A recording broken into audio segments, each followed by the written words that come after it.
यह वीडियो केवल सामान्य जानकारी के लिए है। कोई भी दवा लेने से पहले डॉक्टर से सलाह अवश्य लें। अगर कोई वीडियो देखकर दवा लेता है तो वह खुद जिम्मेदार होगा। धन्यवाद। हेलो दोस्तों, आज हम लोग बात करेंगे प्रेगनेंसी में उल्टी, चक्कर और कमजोरी की ट्रीटमेंट के बारे में। ठीक है, अपने को बहुत ज़्यादा देखने को मिलता है कि जो प्रेगनेंसी का जो फर्स्ट ट्राइमेस्टर होता है, ठीक है, उसमें बहुत सारे चेंजेस अपने को बॉडी में देखने को मिलते हैं। ठीक है, जिसमें कि हेडेक हो सकता है। ठीक है, और जब फर्स्ट ट्राइमेस्टर जो होता है तो उसमें बहुत सारी डिजीनेस सी, ठीक है, नोजिया वाली फीलिंग हो सकती है। ठीक है, उसमें बेचैनी सी लगी रहती है, मन नहीं लगता है। और जब रात को यानी कि मॉर्निंग का जो फर्स्ट टाइम होता है उसमें वॉमिटिंग, अचानक से वॉमिटिंग आने के चांसेस बहुत ज़्यादा रहते हैं। और ये पहले 3 महीनों में अपने को ज़्यादा देखने को मिलता है। वैसे तो माना जाता है कि चीज़ें नॉर्मल होती हैं, फिर भी कई बार कुछ हार्मोनल चेंजेस वगैरह किया और कुछ चीज़ों की वजह से ये सारे इश्यूज़ होने लगते हैं। तो इसके बारे में क्या इसका ट्रीटमेंट है, क्या इसके पीछे कारण है और क्या क्या इलाज प्रेगनेंसी में अपन पेशेंट को दे सकते हैं, उसके बारे में आज हम लोग बात करेंगे। ठीक है, तो सबसे पहले हम सिम्टम्स की बात करते हैं कि क्या क्या उसमें अपने को लक्षण देखने को मिलते हैं। लक्षण में अगर मैं बात करूँ तो पहला आता है वर्टिगो। ठीक है, उसको चक्कर आने लगते हैं। ठीक है, हार्मोनल चेंजेस की वजह से नोजिया और वॉमिटिंग की जो फर्स्ट ट्राइमेस्टर में जो ज़्यादा प्रॉब्लम होती है वो अपने को देखने को मिलती है। वीकनेस, क्योंकि बच्चे को जो ग्रोथ के लिए जो एनर्जी चाहिए होती है, वो एनर्जी अगर बच्चे को चाहिए होती है तो मतलब उसको मदर को जो है बहुत ज़्यादा डाइट, न्यूट्रिशन लेने की ज़रूरत पड़ती है। तो उस केसेस में अगर न्यूट्रिशन की लैक ऑफ न्यूट्रिशन है तो उस वजह से वीकनेस आ जाती है। सर दर्द अपने को देखने को मिल सकता है। ठीक है, एसिडिटी की वजह से हार्ट बर्न, पेट में जलन देखने को मिल सकती है। ठीक है, जो उसका जो पोस्चर जो होता है, जो साइज होता है वो चेंज हो जाता है। तो उस वजह से अपने को क्या हो सकता है, उसके पीठ में दर्द देखने को मिल सकता है। ठीक है, फ्रीक्वेंट यूरिनेशन, बार बार पेशाब की दिक्कत हो सकती है क्योंकि ये उसका जो साइज होता है वो बढ़ जाता है। ठीक है, और उसमें क्या होता है कि जो यूरिनेशन है उसको इकट्ठा नहीं हो पाता है इजीली, और जो ब्लड का फ्लो होता है वो किडनी से और जो शिशु की जो ग्रोथ हो रही है, बच्चे की जो ग्रोथ हो रही है उस तरफ ज़्यादा होता है। तो इस वजह से उसको फ्रीक्वेंट यूरिनेशन मतलब बार बार टॉयलेट वाली प्रॉब्लम होती है। कई बार शॉर्टनेस ऑफ ब्रेथ की प्रॉब्लम भी अपने को देखने को मिलती है। तो ये सारे जो लक्षण होते हैं वो अपने को एक प्रेगनेंसी में देखने को मिलते हैं। अब इसके पीछे क्या कारण है, ऐसा क्यों होता है, उन सब के बारे में हम देखते हैं। कॉजेज में अगर अपन देखें तो हार्मोनल चेंजेस अपने को देखने को मिलते हैं। जो मॉर्निंग का जो टाइम होता है उसमें HCG हार्मोन का जो लेवल होता है प्रेगनेंसी में वो टॉप लेवल पे होता है, बहुत बड़ा हुआ होता है, जिस वजह से अपने को नोजिया और वोमिटिंग वाली शिकायत देखने को मिलती है। ठीक है, उसके बाद में लो BP का इशू हो सकता है। ठीक है, एनीमिया। ठीक है, क्योंकि जो प्रेगनेंसी का टाइम होता है उसमें आयरन की बहुत ज़्यादा खपत होती है, बच्चे को ग्रोथ के लिए बहुत ज़्यादा आयरन चाहिए होता है, इसलिए उसमें आयरन का इंटेक अगर कम है तो उस वजह से एनीमिया हो सकता है, मतलब खून की कमी, जो हीमोग्लोबिन जो होता है उसकी कमी हो सकती है। ठीक है, डिहाइड्रेशन, अगर वो बार बार पानी नहीं पी पा रही है, ठीक है, जो कि अपने को एप्रोप्रिएट वॉल्यूम जो है पानी की वो अगर नहीं पी पा रही है उस वजह से उसको डिहाइड्रेशन हो सकता है, पानी की कमी हो सकती है, उस वजह से चक्कर, कमजोरी वाली दिक्कत हो सकती है। लैक ऑफ न्यूट्रिशन, अगर न्यूट्रिशन डाइट फुल तरीके से नहीं ले पा रही है, कैल्शियम की कमी है, आयरन की कमी है, ये सब की कमियों से भी उनको ये सारे प्रॉब्लम्स देखने को मिलते हैं। स्ट्रेस, अगर टेंशन हो रही है किसी चीज़ की तो उसमें ज़्यादा प्रॉब्लम होती है। ठीक है, पोस्चर चेंजेस, जो उसकी जो साइज का जो चेंज होता है, ठीक है, उस वजह से अपने को पीठ में जो दर्द होता है वो देखने को मिलता है, बेचैनी देखने को मिलती है, कमजोरी देखने को मिलती है। Increase oxygen demand. ठीक है, अगर पेट के अंदर जो बच्चा अगर पल रहा है तो उसकी जो ग्रोथ के लिए क्या होता है कि ज़्यादा ब्लड की जरूरत पड़ती है, हीमोग्लोबिन, तो ज़्यादा ऑक्सीजन की जरूरत पड़ती है। अगर ज़्यादा ऑक्सीजन की जरूरत पड़ती है तो उसमें क्या होता है, शॉर्टनेस ऑफ ब्रेथ की प्रॉब्लम अपने को देखने को मिल सकती है, क्योंकि डिमांड ज़्यादा है ऑक्सीजन की और सप्लाई कम है, तो उसमें शॉर्टनेस ऑफ ब्रेथ वाली प्रॉब्लम देखने को मिल सकती है।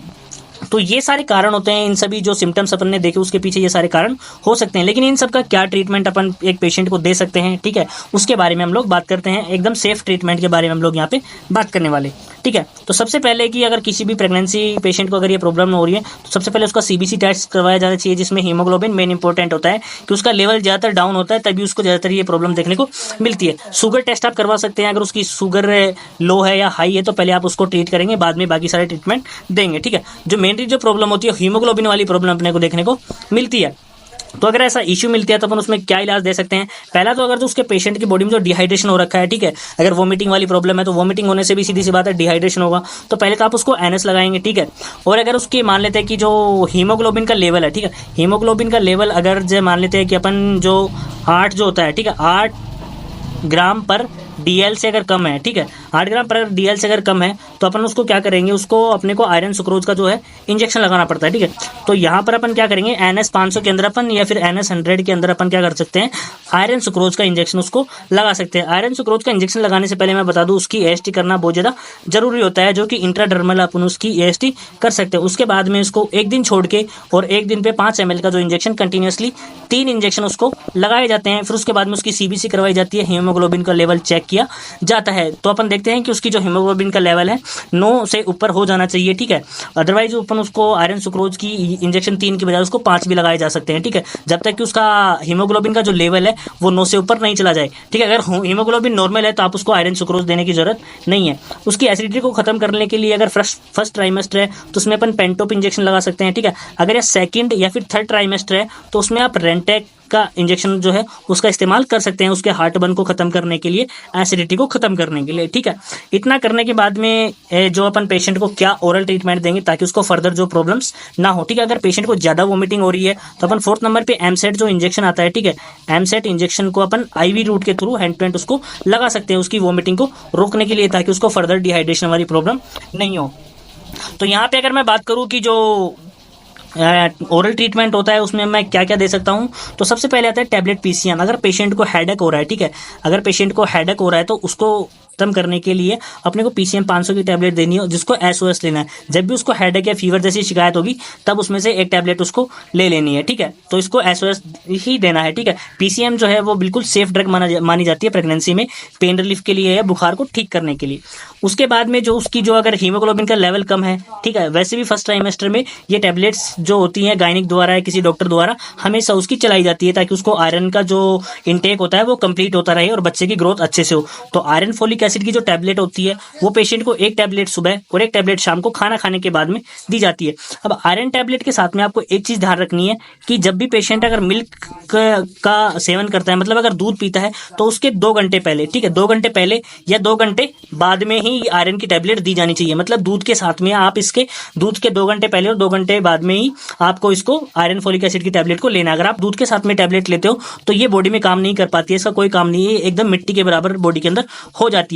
तो आप इसका विशेष ध्यान रखेंगे कि अगर आप मिल्क का सेवन करते हैं प्रेगनेंसी में तो उसके 2 घंटे पहले या 2 घंटे बाद में आयरन फोलिक एसिड की टैबलेट ली जानी चाहिए, ठीक है।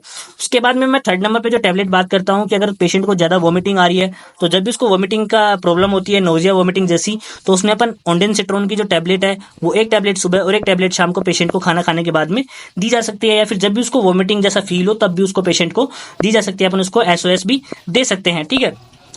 उसके बाद में जो टैबलेट आती है 4th नंबर पे, या जो प्रोटीन पाउडर जो आता है, ठीक है, जो ये सबसे ज्यादा जरूरत है, इसके अंदर जो डीएचए की जो मात्रा होती है, ठीक है, डीएचए की जो मात्रा होती है वो ज्यादा होती है। इसमें मल्टीविटामिन जो प्रेजेंट होते हैं, ठीक है, मल्टीविटामिन इसके अंदर प्रेजेंट होते हैं, जो कि मदर के लिए बहुत ज्यादा जरूरी है, एक बेबी की अच्छी ग्रोथ के लिए, कि वो अच्छे से डेवलपमेंट उसका हो सके, एक जो स्वस्थ बच्चा जो है वो पैदा हो सके, उसके लिए उसको प्रोटीन पाउडर की ज्यादा जरूरत पड़ती है, ताकि उसको जो हार्मोनल चेंजेस होते हैं उसकी वजह से जो उल्टी, चक्कर और कमजोरी का जो प्रॉब्लम होती है उसका सामना ना करना पड़े, एकदम स्वस्थ वो रहे, बच्चा भी स्वस्थ रहे और माँ भी स्वस्थ रहे। उसके लिए प्रोटीन पाउडर के लिए 1 चम्मच सुबह, मतलब लगभग 10 ग्राम सुबह और 10 ग्राम ही शाम को पेशेंट को दिया जाता है। इसको अपन दूध में मिला के भी पेशेंट को दे सकते हैं, ठीक है।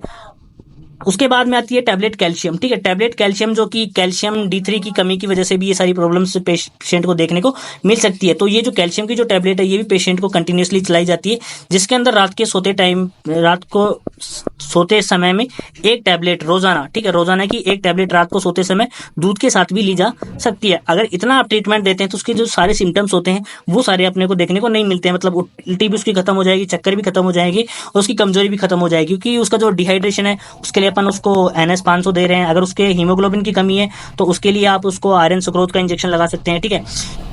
और अगर अपन देखें कि उसके बाद में अगर उसको एसिडिटी है फर्स्ट ट्राइमेस्टर है तो आप उसमें पेंटोप लगा सकते हैं। सेकंड और थर्ड ट्राइमेस्टर में आपने आपको बताया कि आप उसको रेंटेक लगा सकते हैं, ठीक है। उसके बाद में ओरल ट्रीटमेंट पे आपने पीसीएम एसओएस बता दी, हेडेक फीवर हो तब, ठीक है। उसके बाद में आयरन की कंप्लीशन के लिए अपन आयरन फोलिक एसिड की टैबलेट देंगे, जिसमें आपका मिल्क का ध्यान रखना है, 2 घंटे पहले और 2 घंटे बाद का आपको ध्यान रखना है, ठीक है। जब भी उसको उल्टी का जो मन होता है, ठीक है, उस समय में आप उसको एमसेट टैबलेट दे सकते हैं खाना खाने के बाद में, या खाना खाने के पहले भी एमसेट को दिया जा सकता है। प्रोटीन पाउडर 10 ग्राम सुबह 10 ग्राम शाम को दूध में मिला के देंगे, ताकि उसका जो बॉडी को क्या है एनर्जी मिले, बच्चा स्वस्थ पैदा हो, ठीक है।